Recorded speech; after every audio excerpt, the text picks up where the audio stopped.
Hello.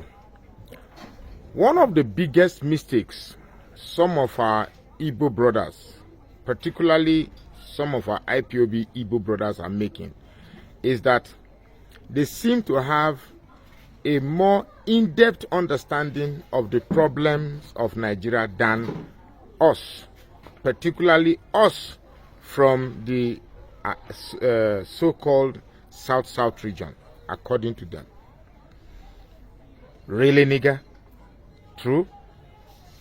Look, that we don't go about shouting being marginalized or shouting the ills done by Nigeria to the rest of us does not make us less attentive of the true evil of the region called Nigeria. So don't go about calling me, telling me that Nnamdi Kanu has said it before. We have said it before. We know this before. As if we don't know it. The difference between you and us is that we do not wriggle in a trap. The more you wriggle, the tighter the noose gets around your neck. That's the difference between us. Let me even tell you how rot Nigeria is. You think the Fulani man does not know Nigeria is not redeemable? You think the Yoruba man does not know Nigeria is not redeemable? You think everybody does not know Nigeria is not redeemable? Or you think you are the only one who knows Nigeria is not redeemable? Let me tell you what is going on. Let me even tell you more of the things you don't know. You see, when Buhari came and ruled for 8 years, these are people who believe that they even understand Nigeria will not work more than you. While you are busy shouting Nigeria will not work, Nigeria will not work, they've already known long before now that Nigeria will not work. That's why anytime they come in, they keep grabbing what they can grab before everything about Nigeria finally collapses. And Tinubu is there now, he's grabbing everything he can grab for a so-called Yoruba local. When he came in and said Yoruba local, it's the turn of Yoruba, I think he didn't know that Nigeria will not work. Let me give you an analogy so that you understand what you're saying. They keep saying Nigeria, national cake, national cake. Imagine they baked a cake and you know that that cake is not good. Forget the wrappings, the sugar coating they used to coat it, the icing on the cake. No matter how beautiful it is, at the end of the day, a lot of us don't eat the icing. It is the cake inside we really eat. But they know that the cake inside is rotten. So what they are simply doing is they go into the kitchen and steal enough of flour, enough of sugar, enough of all the ingredients available to make another cake. So they are stealing. Buhari has stolen his own for his Fulani comrade. Tinubu is coming to take as much as he can.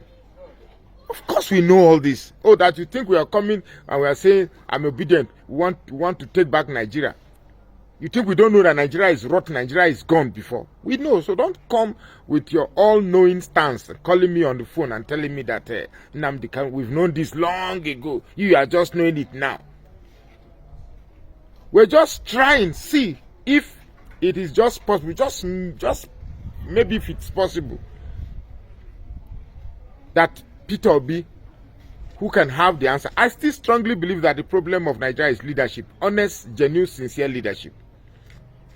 These ones that are coming are just criminals who have taken over the asylum. They have nothing to offer other than what they think is best for the people. Yorubas who are champions of their tribe coming to rule this country. Tinubu is champion of Yoruba people. Buhari is champion of Fulanis. If Peter Obi were to be there, he wouldn't have acted as champion of Igbos. Now, somebody called me yesterday that the biggest mistake of Nnamdi Kanu was that while Awolowo was champion of Yoruba, Ahmadu Bello was champion of Hausas, Azikiwe never became champion of Igbos. Now, because the majority of those who control the majority of the system are doing what is bad, does not make you who decides to think good, but will not have access to the system bad. Being good is always good. Never in the history of my life did I see that where you become bad becomes bad. Where you become good becomes bad because you don't have access to the system to inject your goodness into the system.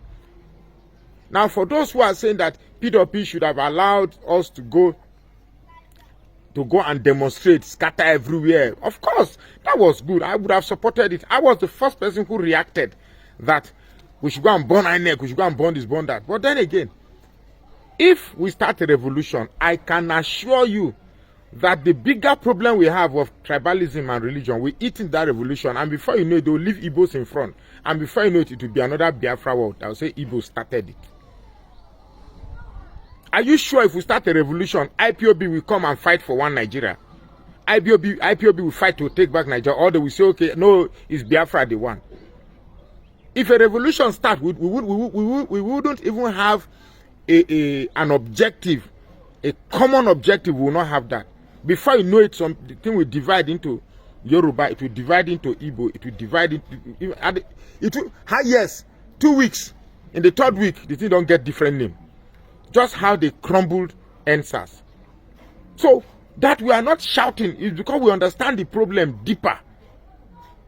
We have a cake with a beautiful icing, but inside is so rotten.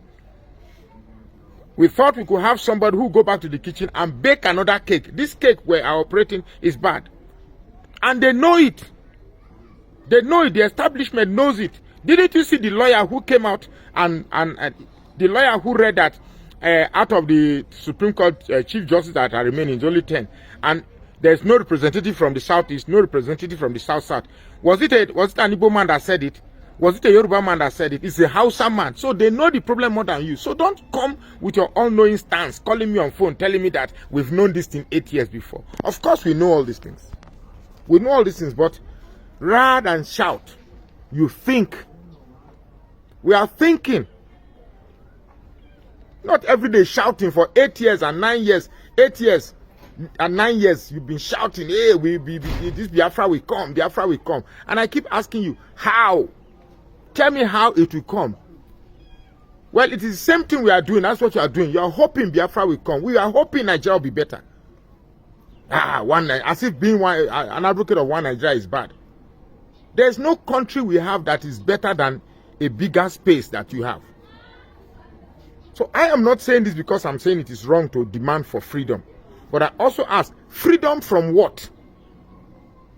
Freedom from who? Let me tell you, the people that are persecuting us are not the Fulanis, are not the Yorubas, are us from the South. And when I say South, it's where you describe as South, South, and Southeast. Let me add middle belt. It is us. We are bigger than our persecutors. We are richer than our persecutors. We are more knowledgeable than our persecutors. We have everything our persecutors don't have. Instead, our persecutors use what we have to control us. And yet we say our persecutors are our problems. Because we refuse to strategize and work amongst ourselves, we begin to blame our traducers. Don't blame Fulanis. Fulanis are not our problems. Don't blame the Yorubas. They are not our problem. We, that cry every day, we are the problem because you claim you know more than me. I know more than you. Let's work together. No, we must work as one inferior and one superior. I asked somebody yesterday who, in one of my live shows, who came and was trying to lecture me, as usual, trying to claim he knows more than me. I said, okay. I tricked him. I said, this Biafra, do we have a prime minister? He said, yes. When did we elect him? Who elected him? He started saying, you see, the problem with us, black man, is I would like to bring somebody down. You see the already foundation of problems. So we must tell ourselves the truth. When we spend our energy blaming Fulani, blaming Yorubas, let's start asking ourselves. When Peter Obi came as president of the federal, vying for the president of the Federal Republic of Nigeria, how many of our big wigs stood behind him? None. In the case of Tinubu, with every bad record that you think he has, see the people that came out, Femi Fani-Kayode, people we once trusted, what is his name? Wole Soyinka. They all came and said they are supporting Tinubu. Until we begin to reconcile how to work together as equals to face our common enemy, let's stop shouting that we are being marginalized and continue to be slaves in this country. Until we begin to learn that we must work with each other. We must learn to respect each other. We must learn to hear each other's opinion. Why are you not with us? Why are you doing this? Let's work and find a common ground to strategize for one singular purpose, for one singular goal as equals.